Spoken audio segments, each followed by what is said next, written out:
Olá, meu nome é Gislaine Folha, sou fonoaudióloga, docente do curso de fonoaudiologia aqui da FMRP USP.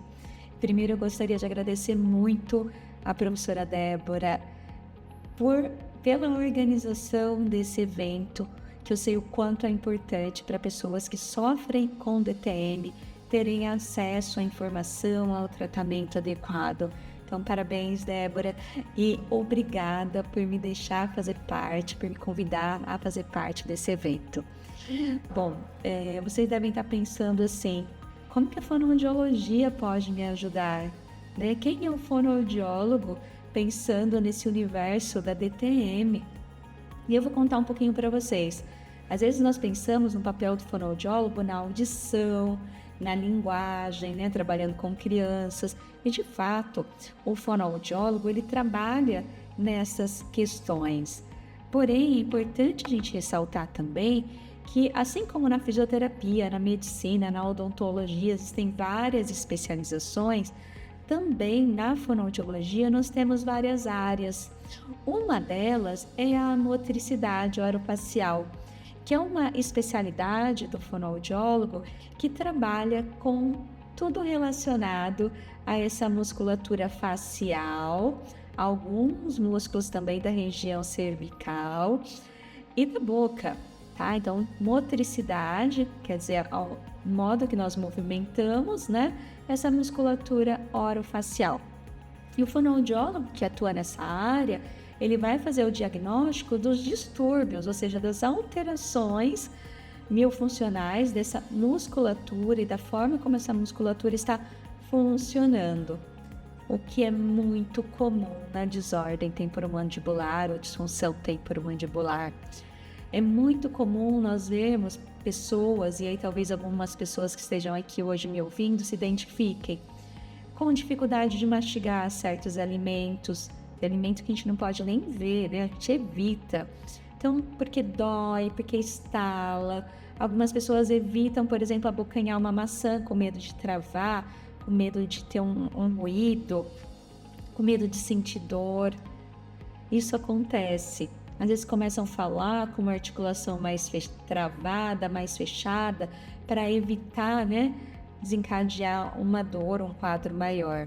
Então, nós da fonoaudiologia, nós também atuamos nessa musculatura, nessa articulação, mas de maneira que favoreça com que meu paciente, com que eu falo eu porque eu também tenho DTM, eu consiga movimentar, usar essa musculatura orofacial de maneira que não me cause um prejuízo, não me cause incômodo, uma dor, que não piore a minha situação também, tá? Então, o fonoaudiólogo nessa área da DTM, ele vai ajudar, né, nesse funcionamento. Para que essa minha articulação temporomandibular funcione, a gente precisa que esses músculos estejam trabalhando de maneira equilibrada, tá? E como que eles trabalham? Como essa musculatura trabalha? Você já tinha parado para pensar que o seu rosto todo, tudo que é mole aqui, tem participação de músculo? Lábio, língua, né? Os músculos que ajudam a abrir e fechar a boca. A gente tem muitos músculos nessa região, né? E esses músculos recebem muita inervação e principalmente, às vezes, eles sentem muito, né? A gente consegue perceber muito quadros dolorosos de dor aqui nessa região. A nossa sensibilidade nessa região orofacial é muito refinada. Então, a forma como nós falamos, mastigamos, engolimos e respiramos pode tanto favorecer quanto piorar um quadro de DTM. É sobre isso que eu quero falar um pouquinho com vocês. A fonoaudiologia na área da DTM, ela pode ajudar de várias formas. Uma delas é propondo exercícios para essa musculatura orofacial, seja para favorecer o fortalecimento, alongamento, relaxar esses músculos, claro, de acordo com o que for observado na avaliação do meu paciente, tanto fonoaudiológica, né, para eu ver como que essa musculatura está se comportando, mas também de acordo com o diagnóstico de qual tipo de DTM que o meu paciente tem. Então, existem exercícios específicos para isso. exercícios específicos com o tipo de alteração da mordida oclusal, né, ortodôntica que o meu paciente tem. Então, eu sempre vou pensar nesses exercícios fazendo uma consideração sobre todas essas questões. Eu não vou me adentrar tanto nesses exercícios, porque eu sei que a professora Débora vai trazer para vocês uma palestra hoje só sobre exercícios para essa musculatura. Eu acho que vocês vão estar muito bem orientados quanto a isso. Mas eu vou focar com vocês em outros aspectos. E em esses eu queria que vocês assim tomassem nota e ficassem assim para a vida de vocês, que vocês se monitorassem e tomassem conta sobre essas questões que eu vou falar para vocês agora, porque elas vão poder ajudá-los muito também. Primeira coisa é o controle postural. Quando eu falo de controle postural aqui na fonoaudiologia, eu não estou falando em controle de postura, né? De coluna, enfim, de corpo, não. Eu estou falando de corpo geral, tá? Falando dessa postura mais dessa região orofacial. Então, quando eu estou parado, como vocês estão agora, me assistindo, ou seja, eu estou em repouso. Eu não estou mastigando, eu não estou falando, eu estou parado, sem estar dormindo. Estou ativo aqui, né? Acordado, mas não estou movimentando a minha boca. Então, da forma como vocês devem estar agora, imagina. Então, eu espero que os dentes da região lá posterior, lá do fundo da boca de vocês, não estejam encostados. Não que vocês vão estar com a boca aberta, não é isso. Mas mesmo com os lábios encostados, que os dentes lá do fundo, que exista um espacinho entre os dentes superiores e inferiores. Um espacinho pequeno de aproximadamente 3 até no máximo 4 milímetros. Então, eu tanto só de desencostar os dentes do fundo. Tá? Isso é extremamente importante. Tem gente que passa o dia inteiro apertando ou em contato. Então, vamos fazer a seguinte experiência. Coloquem a mão sobre essa região aqui, ó, esse músculo que a gente chama de músculo masseter. Então, se a gente colocar a mão nessa região e encostar os dentes do fundo, mesmo sem apertar, só encostem. Vocês vão ver que esse músculo salta. A mesma coisa acontece se eu colocar a mão nessa região aqui temporal. Esses músculos que são os elevadores da mandíbula, masseter, temporal, junto com o outro que a gente tem mais difícil de tocar, que é o pterygoideu medial, eles se ativam quando a gente encosta os dentes. E se eu ficar o tempo todo com esses dentes encostados, uma hora essa musculatura vai se cansar ou vai se sobrecarregar. E a gente pode passar a sentir dor ou intensificar o meu quadro de dor. Então, imagine ficar segurando uma sacolinha do supermercado. Uma coisa, eu segurar por alguns minutos. Uma outra coisa, se eu tiver que ficar o dia inteiro segurando essa sacolinha, meus braços vão se cansar, né? Vou sentir dor, vou sentir desconforto. Mesma coisa acontece nessa região, fazendo uma analogia simples, tá bom? Então, primeira dica se eu puder deixar para vocês é: desencostem os dentes. Então, eu espero que vocês parados, do jeito que vocês estão aqui me assistindo, que seus lábios estejam encostados, mantendo a respiração pelo nariz, que é o padrão ideal. A língua, na região anterior da língua, ela vai estar encostada lá no céu da boca, sem forçar os dentes. Só lá no palato, tá? Lá em cima no céu da boca. A língua também ajuda nesse equilíbrio. Então, eu fecho minha boca e não encosto os dentes posteriores. Esta é a postura adequada do meu repouso. Então, a partir de agora, passem a se monitorar em relação a isso, tá? Vai fazer uma grande diferença. Toda vez que vocês se perceberem apertando os dentes, ou com a língua baixa, ou com os lábios abertos, ou com o lábio apertado demais, tentem adequar essas posturas, ok? É o primeiro passo. Uma outra dica que eu posso dizer para vocês seria relacionada à mastigação. Muitas vezes, se a gente sente dor para mastigar de um lado, o que acontece? Se eu vou no dentista, ele trabalha ali em um dente, eu não posso encostar naquele dente que está doendo, eu passo a comer do outro lado.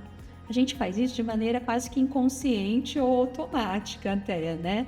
Ou às vezes eu lembro, eu falo assim, não, toda vez que eu como aqui dói, eu passo a comer do outro lado, eu escolho também isso acontece. Ou eu faço sem nem perceber, ou eu posso modificar a minha mastigação quando eu determino, quando eu quero mudar. Então, se comer desse lado me causa desconforto, às vezes eu troco e passo a comer do outro. Isso acontece muito nos quadros de DTM. Às vezes o paciente fala assim, Gi, quando eu mastigo desse lado, estala, então eu tô comendo só do outro.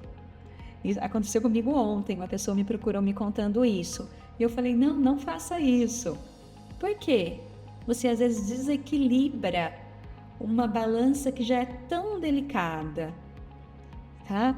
Então não modifiquem a forma de mastigar, assim, de passar para mastigar só de um lado, ou comecem do dia para a noite trocar o lado que vocês mastigam, começar a alternar.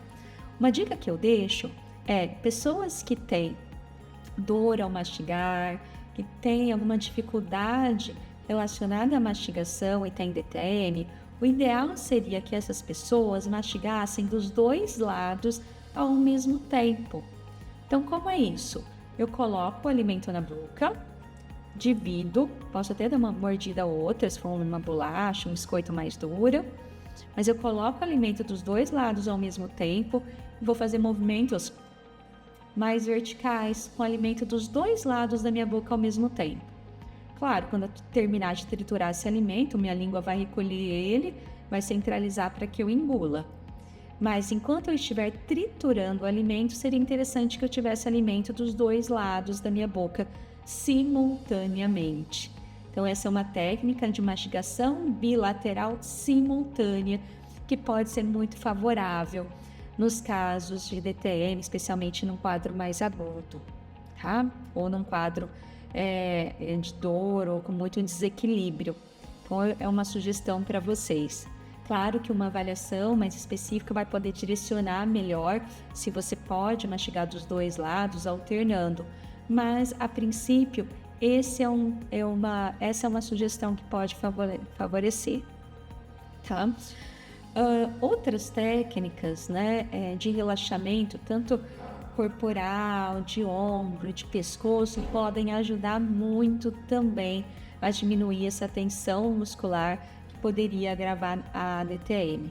Imagino que a professora Débora vai falar bastante sobre isso hoje com vocês, mas uma compressa morna úmida nessa região orofacial, às vezes na hora de tomar banho deixar cair um pouquinho mais de água, isso tudo ajuda, água mais morninha ajuda às vezes também a relaxar essa região.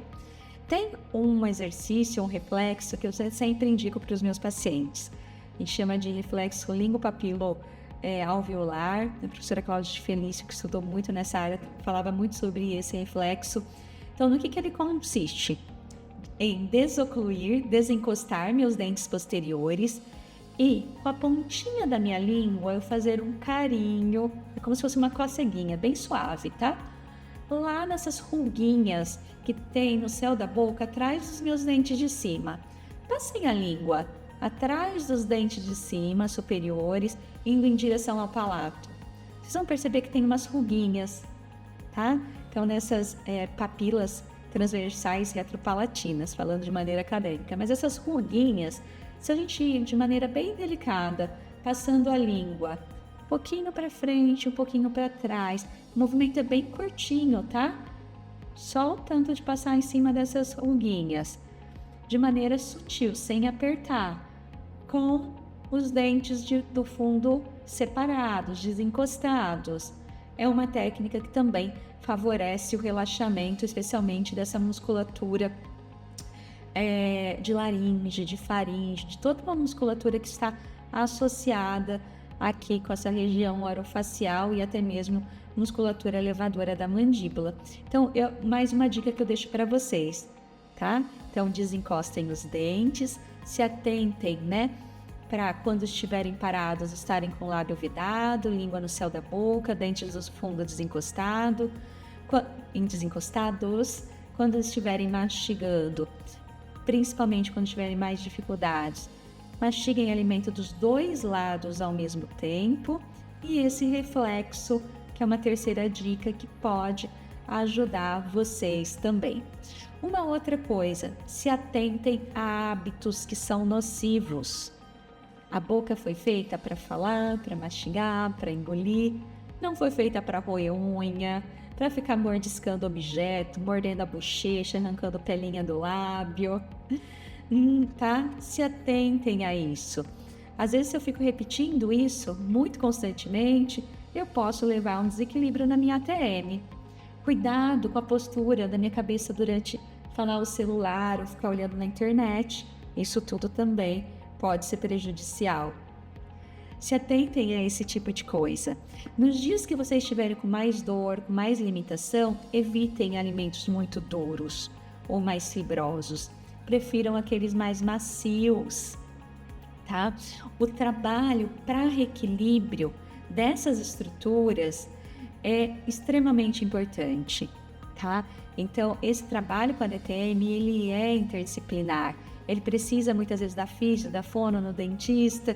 Eu sei que nem sempre é acessível para todo mundo, mas eu espero, né, que com todas as dicas, todas as sugestões de autocuidado que vocês estão tendo hoje aqui, isso vai ajudar vocês a terem um sucesso em saber lidar com essa questão que prejudica tanto, né, a nossa qualidade de vida, que é a DTM.